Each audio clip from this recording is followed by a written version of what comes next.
Thumbnail पाहिलं असेल तुम्ही, गवारमध्ये बेसन पीठ टाकून, तर बघा चवीला अप्रतिम असा हा पदार्थ तयार होतो. तुम्ही नक्की ट्राय करून बघा आणि मुलांच्या टिफिनला देखील अगदी झटपट होणारा हा पदार्थ आहे. तर रेसिपी पूर्ण पहा. एकदा या पद्धतीनं बनवली ना गवार तुम्ही, तर प्रत्येक वेळी हीच पद्धत वापराल. त्याच्यामुळे गवारमध्ये बेसन पीठ टाकून तुम्ही बनवा. तर बघू शकताय मी इथं गवार छान अशी निवडून स्वच्छ धुवून घेतलेली आहे. तरी पावशेर गवार घेतलेली आहे मी आणि कवळी आहे छान अशी, निबर वगैरे झालेली नाही आहे. तर ही गवार घ्यायची आणि छान स्वच्छ धुवणी करायची. तर आता आपण फोडणी करूया. तर इथं कढई गरम करून घेतलेली आहे छान अशी. कढईमध्ये थोडंसं 1 छोटा चमचा तेल टाकून घेतले आणि हे गवार आपल्याला परतून घ्यायचे छान अशी कढईमध्ये. तर अशी गवार परतून घेतली ना चवीला भन्नाट अशी लागते. तर 2 ते 3 मिनटासाठी हे गवार आपल्याला छान अशी परतून घ्यायचे. जोपर्यंत गवारचा कच्चेपणा जात नाही ना तोपर्यंत आपल्याला छान परतून घ्यायचे.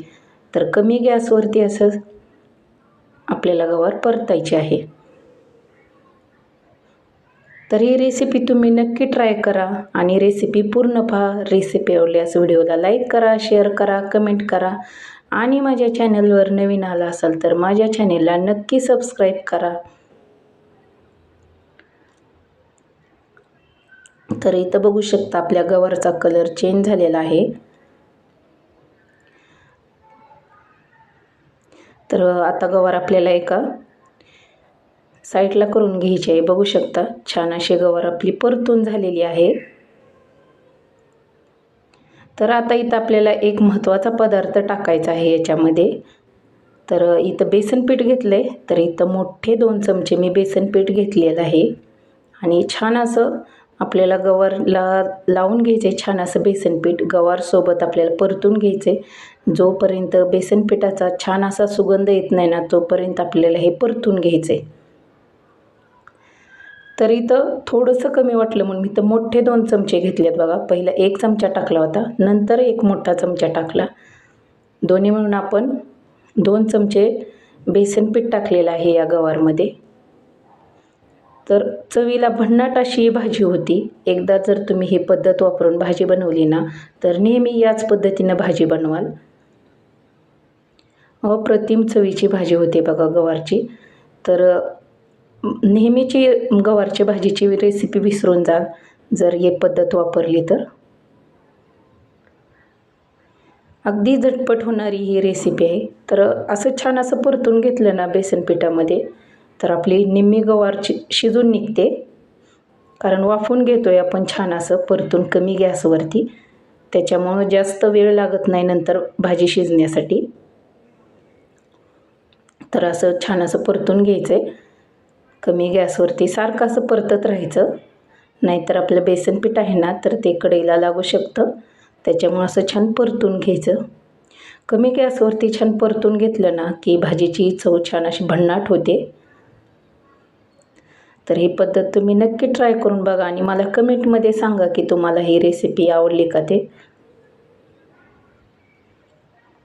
तर मुलांच्या टिफिनला वगैरे सारखं तेच पद्धत वापरून भाज्या बनवल्या ना तर मुलं बोर होतात भाज्या खाण्यासाठी.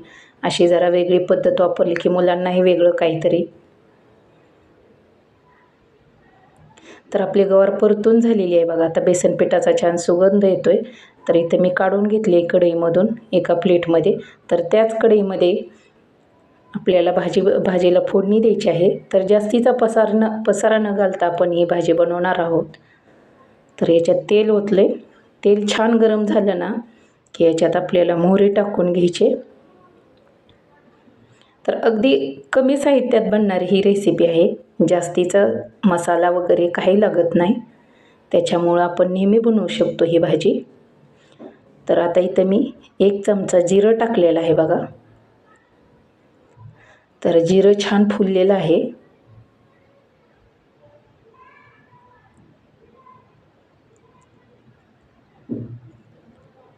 जिरं छान फुललं की याच्यात आपल्याला बाकीचं साहित्य टाकून घ्यायचं आहे. बघू शकता जिरं छान फुलले. याच्यात आता मी 1 मोठा कांदा टाकणार आहे.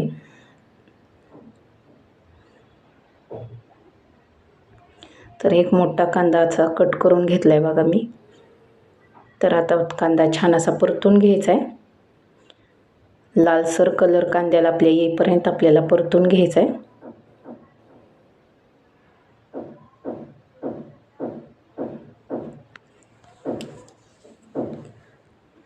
याला वाटण वगैरे काही करायची गरज नाही. अगदी कमी साहित्यात बनणारी ही भाजी आहे. चवीला म्हणाल तर अप्रतिम अशी होते. तर आपल्या कांद्याचा कलर चेंज झालेला आहे बघा. याच्यात आता मी लसणाच्या 5 ते 6 पाकळ्या होत्या आणि छोटा तुकडा आल्याचा एक अर्धा इंचपेक्षाही कमी होता आणि थोडीशी कोथिंबीर असे मी खलबत्त्यामध्ये असं जाडसर वाटण करून घेतलेलं आहे. मिक्सरला वगैरे काही वाटण करण्याची गरज नाही. तर हे छान असं कांद्यामध्ये परतून घेते मी आता.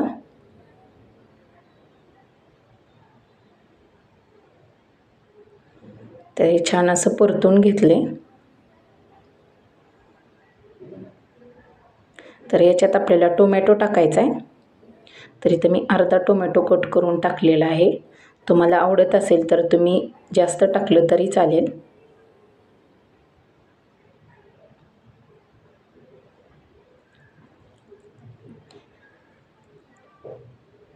याच्यात आता आपल्याला छोटा चमचा हळद टाकून घ्यायची.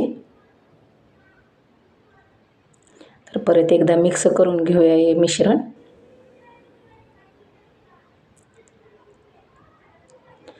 अगदी 10 मिनिटात होणारी ही भाजी आहे.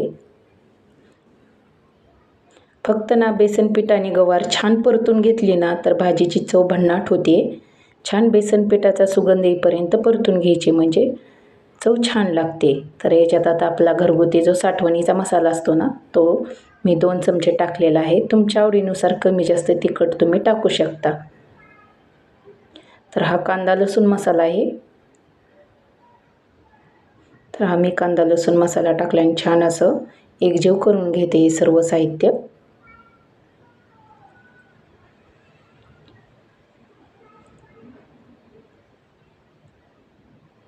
तर हे छान असं परतून घेतलं आहे बघा. याच्यात आपण आता जे परतून घेतलेली गवार होती ना बेसन पिठामध्ये तर ते टाकून घ्यायचे याच्यात.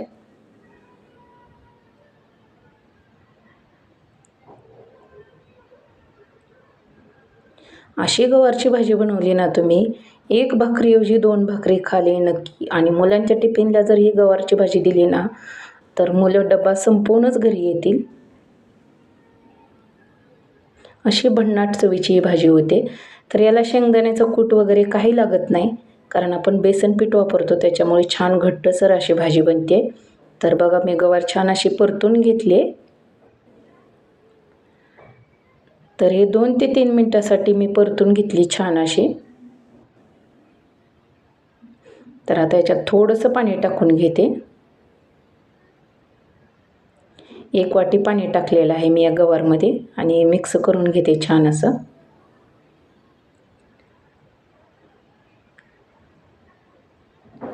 तर ही शिजली ना भाजी की चवीला भन्नाट अशी दिसते. पण बघा छान या भाजीला तेल सुटतं आणि बघताच खावीशी वाटणारी भाजी तयार होते. तर आता याच्यावरती आपल्याला ना झाकण ठेवून घ्यायचे.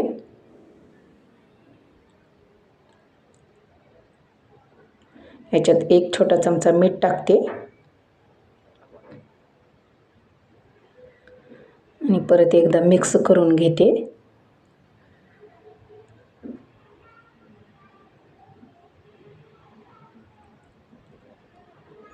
तर याच्यावरती आता झाकण ठेवून घ्यायचं आहे बघा.